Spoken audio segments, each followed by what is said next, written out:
you believe that for those Americans who break our tax laws, they should be audited or held accountable? Well, I think there are two things there. An audit is not a result of breaking the law. Yes or no? Simple question. Well, no, it's not a simple question. It's okay, a two-part then question. let me break it into two. Do you think they should? If you're asking me, please don't should every interrupt taxpayer me. be audited? Please answer that. I came here for answers. If you came here to waste time, I'm going to try to make sure you don't do that. Do you believe that people who lie on their tax returns should be audited? Yes. Okay, do you think that people who break our laws should be held accountable, our tax laws? Yes. Okay, thank you. Very simple. Not a hard question. No. I'm glad we agree. So why is it that you are allowing President Trump to have complete immunity from being audited? Again, I'm going to have to refer you to my previous statements. And what was your previous statement, sir? That I am unable to comment on any of the ongoing litigation. Okay, can you name the ongoing case concerning President Trump's immunity from audit? Sorry? Can you name? There are three cases. Can you name them, please? That are out there now, and I will be happy to get back to you on those, because again, I am not a lawyer. Okay. We are represented by the DOJ. Great. You said that you can't because there's ongoing litigation. You'll get me the name of the ongoing litigation, because the only ongoing litigation that I know of is surrounding the $1.8 million slush fund, which has already been suspended. The fact is that the judge's ruling in the litigation that references that slush fund only addresses the anti-weaponization fund. It doesn't even address Trump's immunity from audit.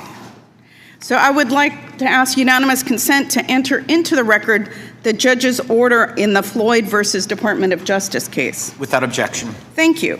Now, Secretary, you said you're not an attorney. Is that correct? Mercifully. Okay, well, I am, and I'm actually proud to be an attorney and know the laws, and I know how to read a judicial ruling.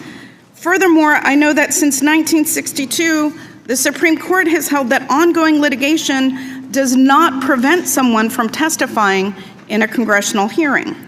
So once again, I'm going to ask, why are you allowing President Trump and his family to have complete immunity from being audited?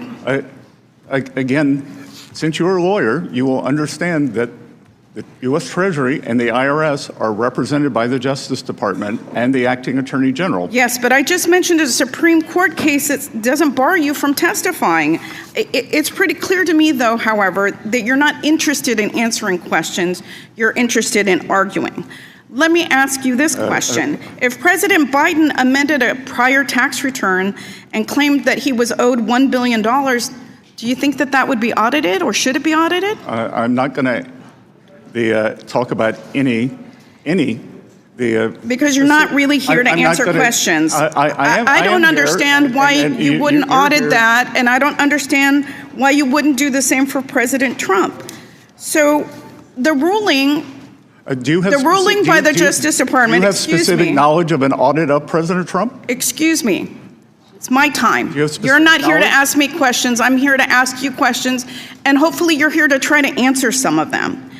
I'm curious to know who counts as Trump's family for the purposes of this immunity. Is it his children, his in-laws, his grandchildren, his second or third cousin, his great-great-grandchildren?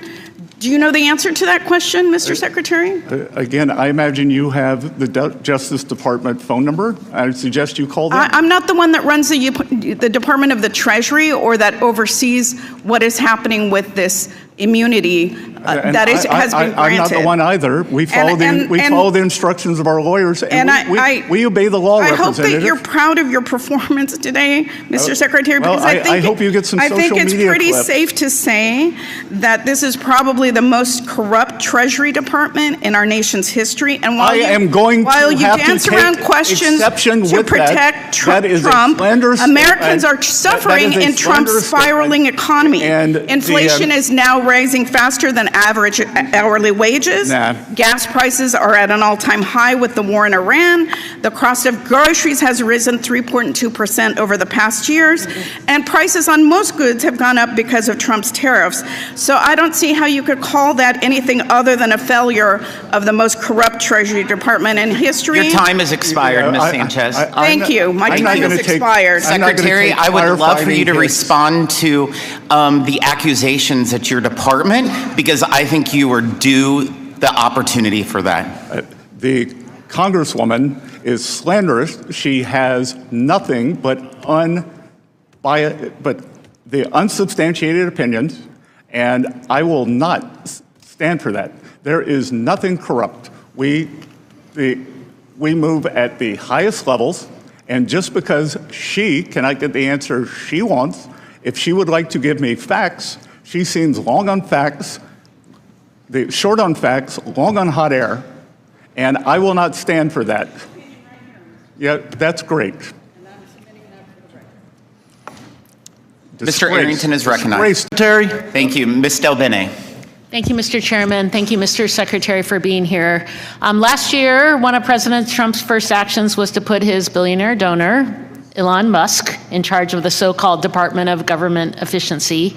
By the end of Musk's short but destructive tenure, DOGE had nearly quadrupled its original budget, lost taxpayers hundreds of millions of dollars in estimated interest and fee revenue, and paid 200,000 federal employees roughly $22 billion to stop working. DOGE was a massive failure. It turns out moving fast and breaking things and having no clue what the heck you're doing is not the most efficient way to govern. Unfortunately, DOGE's destruction wasn't limited to wasting taxpayer dollars and gutting the federal service. DOGE staffers also abused their position to gain access to taxpayers' sensitive private data. Mr. Secretary, on January 31st, 2025, you personally granted DOGE access to one of the Treasury Department's payment systems at the Bureau of the Fiscal Service. This database houses Americans' most sensitive data, including Social Security numbers and bank account information. Shortly after, my colleagues and I requested the GAO review DOGE's unprecedented access to this critical payment system. GAO completed that report last month, and I asked for unanimous consent to insert it in the record. Without objection. Thank you. GAO's audit determined that a DOGE employee was inadvertently granted temporary access to create, modify, and delete data from the payment system. Mr. Secretary, you failed to impose basic safeguards that left millions of Americans' personal data vulnerable to unauthorized access and abuse. And so my question for you is, do you take responsibility for that? And what specific measures, if any, have you taken afterwards to protect the affected individual's data and rebuild confidence in your department's handling of sensitive information? Again, would you care to look up what does inadvertent mean? Have you taken, but you're in charge. You are responsible for this. Do you take responsibility for that? Do you take responsibility? I will take responsibility. Okay, and then and again, what has been done to make sure that can never happen again? Congresswoman, it was read-only. They had no ability to edit. What has happened to make sure that never happens again? We have, just as we have at the IRS, we have tightened up all protocols on systems. I guess that's not very specific, but the GAO also found that a DOGE staffer sent an unencrypted file containing USAID payment information and individuals' names to external DOGE personnel at the General Services Administration. Soon after, it was reported no disciplinary action was taken, despite the employee's failure to protect federal and non-federal employees' sensitive personal data and comply with security requirements. So again, Mr. Secretary, when employees who violate IT security rules are not held accountable, what does that message send to agents? Why don't you hold someone accountable? Why are you bringing up USAID with me?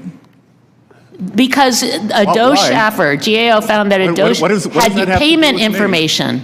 Payment information. USAID, I do not oversee. I wear many hats in this administration. Not one. And this is a file containing payment information. Are you not in charge also of the Treasury? That has USAID. That has nothing to do with us. but payment information has nothing to do with it. Again, it was not sourced at the Treasury. Why are you bringing this up with me? So Congresswoman? GAO provided 6 recommendations to address identified weaknesses, including ensuring staff agree to comply with IT security rules and configuring systems to detect and prevent the transmission of unencrypted payment data. The report states that the fiscal service, again, the fiscal service, part of your agency agreed that 3 of the recommendations, or agreed with 3 of the recommendations and did not state whether it agreed or disagreed with the other 3. So, Mr. Secretary, can you confirm Treasury's position? This is part of your purview, that Treasury's position on all 6 recommendations. And if you agree that they're warranted, please let us know. And if you disagree with the recommendations, please explain why. Again, I don't have a copy of the recommendations in front of me. Your office did not share them in advance. We'd be happy to get back to you. That we would obviously agree with the ones where we've already agreed. So I hope that you understand that these are findings from the GAO about ensuring that information is protected. And again, we have seen access to taxpayer information leaks. What are you doing to address this? And are you taking responsibility? People don't have faith that the access has been given against the law. Well, again, President Trump and his family and employees of the Trump organization, 400,000 people had their tax returns stolen at the IRS. You are in charge. What are you doing to prevent that? Americans, people's sensitive information has been leaked outside. Bill Benny, your time has expired. We have tightened the protocols. We have tightened access. And you've said nothing specific of what you've done to Ms. ensure. Del Benny, your time has expired. Mr. Estes is recognized. If that made your blood boil, you need to see where this goes next. Because it gets worse. A sitting Treasury Secretary just sat in front of Congress and refused to say whether the President of the United States has to follow the same tax laws as you do. Not, I don't know. Not, let me check. A flat refusal, dressed up as a legal technicality. This is the moment. This is why you cannot look away from this committee room. Every American who has ever gotten an audit letter, who has ever sweated a tax deadline, who has ever paid a penalty for being late, deserves to know if the rules bend for the richest man in the country. That is what this hearing is actually about. So here's what you do right now. Hit subscribe. Not because it helps us, because it helps you catch the next moment like this the second it happens. Hit like if watching a Treasury Secretary squirm under a straight yes or no question made you as angry as it made Congress. And share this video. Send it to the person in your life who still thinks accountability in Washington is dead. Because it isn't dead. It's sitting right here on camera, and Bessent could not run from it. This channel exists to make sure these moments don't disappear into a 4-hour C-SPAN archive nobody watches. We cut it down to the exact seconds that matter, and we do not soften what we see. If you want more of this, the real exchanges, the real dodges, the real reckonings, subscribing is how you get them the moment they drop. Stay with us. It gets sharper from here. Here's what most viewers watching that clip don't have the context for, and it's the part that makes this so much worse than it looks. This entire fight traces back to a lawsuit Trump filed against his own administration, a $10 billion suit over a 2023 tax data leak from an IRS contractor named Charles Littlejohn, who was convicted for leaking Trump's tax returns to the press. When a federal judge in that case looked ready to throw it out, the administration didn't let it die in court. It settled. And buried inside that settlement were 2 things. A nearly $8 billion fund that critics say would have compensated Trump allies, including, reportedly, people connected to the January 6th Capitol riot, and a personal audit shield for Trump and his family. The partisan backlash was so severe that the administration publicly walked back the $8 billion fund just 1 day before this hearing. But the audit immunity The part that benefits Trump directly, not his allies, reportedly stayed on the table. That is the exact question Sánchez was asking, and it is why I can't comment on ongoing litigation is not a neutral legal answer here. It is the only answer that keeps the immunity alive, without anyone on record admitting it. And it isn't just Democrats raising the alarm. Former IRS commissioners, people who ran this exact agency, have called the arrangement completely unprecedented. One attorney representing the judges and lawmakers now challenging the settlement in federal court called it one of the greatest scams in American history. A day before Sánchez ever opened her mouth in this hearing, a senator asked Bessent whether roughly 400,000 Americans whose tax data was leaked in that same breach would get the same immunity Trump got. Bessent wouldn't answer that either. So when Sánchez asks who counts as family under this deal, she is asking the one question the administration has spent 2 weeks refusing to answer in any room to any lawmaker from either party. That's not a gotcha. That's the whole scandal in one sentence. Let's be clear about what actually happened in that room, because it matters more than the shouting. A member of Congress asked a cabinet secretary a direct question about whether the President of the United States has to follow the same tax law as everyone else. That secretary would not answer it. Not once, not in this hearing, not the day before at a different hearing, not when a different senator asked about 400,000 a week. That is not a legal nuance. That is a pattern. And when Bessent finally did speak with conviction in this exchange, it wasn't to defend the policy. It was to call the person asking about it slanderous. That's the tell.